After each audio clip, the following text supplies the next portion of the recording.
नमस्कार, मी अनिल जाधव. तुम्ही बघताय आपलं ॲग्रोवन. मान्सून यंदा देशातील शेतकऱ्यांना चांगली साथ देणार आहे. जून ते सप्टेंबर म्हणजेच मान्सून काळात आपल्या भाषेत बोलायचं झालं तर पावसाळ्यात चांगला पाऊस पडणार आहे. आपल्या महाराष्ट्रातही पावसाळा यंदा चांगला राहणार आहे. राज्यातील सर्वच जिल्ह्यांमध्ये चांगल्या पावसाचा अंदाज आहे. त्यातही मराठवाडा आणि मध्य महाराष्ट्रात पाऊस तुलनेत अधिक राहील असा अंदाज हवामान विभागाने दिला आहे. महाराष्ट्रासोबतच जवळपास 17 राज्यांमध्ये चांगला पाऊस पडेल. मात्र 10 राज्यांमध्ये यंदा पाऊस चिंता वाढवण्याची देखील शक्यता आहे. आता देशातील मान्सूनचा अंदाज म्हणजे मान्सून काळात कसा पाऊस पडेल याचा अंदाज हवामान विभागाने जारी केला आहे. तो अंदाज आपण पाहूयात, पण त्याआधी हवामान विभागाने दिलेल्या अंदाजानुसार आपल्या राज्यामध्ये नेमका पावसाचं प्रमाण कसं राहील ते बघूयात. हवामान विभागाने दिलेल्या अंदाजानुसार राज्यभरात यंदा सरासरीपेक्षा जास्त पावसाचा अंदाज आहे. मराठवाडा आणि मध्य महाराष्ट्रात शक्यता अधिक आहे. विदर्भालगतचे जिल्हे वगळता मराठवाड्यातील बहुतांश जिल्ह्यांमध्ये यंदा सरासरीपेक्षा अधिक पावसाची शक्यता जास्त आहे. तर खानदेशातील काही भागातही सरासरीपेक्षा जास्त पावसाचा अंदाज आहे. विदर्भातील सर्व जिल्ह्यांमध्ये चांगल्या पावसाची शक्यता आहे. कोकणातही यंदा चांगला पावसाळा राहणार आहे. किनारपट्टी भागात पावसाचं प्रमाण काहीसं अधिक राहील असंही हवामान विभागानं स्पष्ट केलं आहे.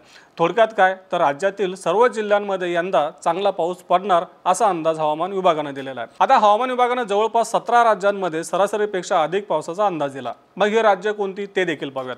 आता यामध्ये सुरुवातीला आपला महाराष्ट्र आहे, त्यानंतर गुजरात, कर्नाटक, आंध्र प्रदेश, केरळ, तेलंगणा, छत्तीसगड, मध्य प्रदेश, ओडिशा, राजस्थान, झारखंड, उत्तर प्रदेश, पंजाब, हरियाणा, पश्चिम बंगाल, उत्तरांचल आणि हिमाचल प्रदेश या राज्यांमधील बहुतांशी भागात सरासरीपेक्षा जास्त पावसाचा अंदाज हवामान विभागाने दिला आहे. तर सुरुवातीला सांगितल्याप्रमाणे 10 राज्यांमध्ये पावसाचं प्रमाण सरासरीपेक्षा कमी राहण्याचा अंदाज हवामान विभागाने दिला. आता हवामान विभागाने देशातील मान्सूनविषयी नेमका काय अंदाज दिला ते पाहूयात.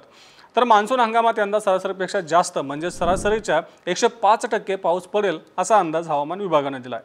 हा अंदाज 3 घटक पोषक असल्यामुळे देण्यात आल्याचं हवामान विभागाने सांगितलं. म्हणजेच हवामान विभागाचं म्हणणं आहे की मान्सून काळामध्ये 3 घटक असे पोषक असतील की ज्यामुळे पाऊस चांगला पडेल. मग हे 3 घटक कोणते ते देखील पाहूयात. त्यातली पहिली स्थिती म्हणजे तटस्थ एन्सो स्थिती. प्रशांत महासागरातील समुद्राच्या पृष्ठभागाचं तापमान सरासरी इतकं म्हणजेच तटस्थ आहे. म्हणजेच एल निनोही नाही आणि ला निनाही नाही. ही स्थिती मान्सूनवर तेवढा परिणाम करत नाही. प्रशांत महासागरातील समुद्राच्या पृष्ठभागाचं तापमान सरासरीपेक्षा जास्त असेल तर एल निनो परिस्थिती असते. तर प्रशांत महासागरातील समुद्राच्या पृष्ठभागाचं तापमान सरासरीपेक्षा कमी असेल तर ला निना स्थिती असते. ला निना स्थिती भारताच्या मान्सूनसाठी पोषक असते, तर एल निनो स्थिती ही भारताच्या मान्सूनसाठी चांगली नसते. प्रशांत महासागरातील पृष्ठभागाचं तापमान सरासरी इतकं असेल तर तटस्थ स्थिती मानली जाते आणि ही स्थिती मान्सूनवरती परिणाम करत नाही. ही एक पोषक स्थिती आहे. दुसरी स्थिती सांगितली आहे तटस्थ आयोडी. आता अरबी समुद्र आणि बंगालच्या उपसागरातील तापमानाचा फरक कसा आहे यावरून आयोडी कसा आहे हे ठरतं. अरबी समुद्रातील तापमान जास्त असेल तर त्याला धन आयोडी म्हणतात. बंगालच्या उपसागरातील तापमान जास्त असल्यास ऋण आयोडी म्हणतात. धन आयोडी मान्सूनसाठी चांगला असतो तर ऋण आयोडी मान्सूनसाठी चांगला नसतो. अरबी समुद्र आणि बंगालच्या उपसागरातील तापमानात जास्त फरक नसेल तर त्याला तटस्थ आयोडी म्हणतात. तटस्थ आयोडीचा मान्सूनवर जास्त परिणाम होत नाही. म्हणजेच ही स्थितीसुद्धा काहीशी पोषक मानली जाते. तिसरा घटक आहे किंवा स्थिती आहे ती म्हणजे हिम आच्छादन. डिसेंबर ते मार्च या 3 महिन्यांमध्ये उत्तर गोलार्धात युरेशियामध्ये हिम आच्छादनाचं प्रमाण सरासरीपेक्षा कमी आहे. येथील हिम आच्छादनाच्या प्रमाणाशी देशातील मान्सूनचा परस्पर विरोधी संबंध आहे. म्हणजे विरोधी संबंध आहे. युरेशियामध्ये हिम आच्छादनाचं प्रमाण सरासरीपेक्षा कमी असेल तर मान्सूनसाठी चांगलं असतं. हिम आच्छादनाचं प्रमाण या भागामध्ये सरासरीपेक्षा जास्त असेल तर ही स्थिती मान्सूनसाठी चांगली नसते. तसंच हिमालयासह आशियातील हिम आच्छादनही सध्या कमी आहे.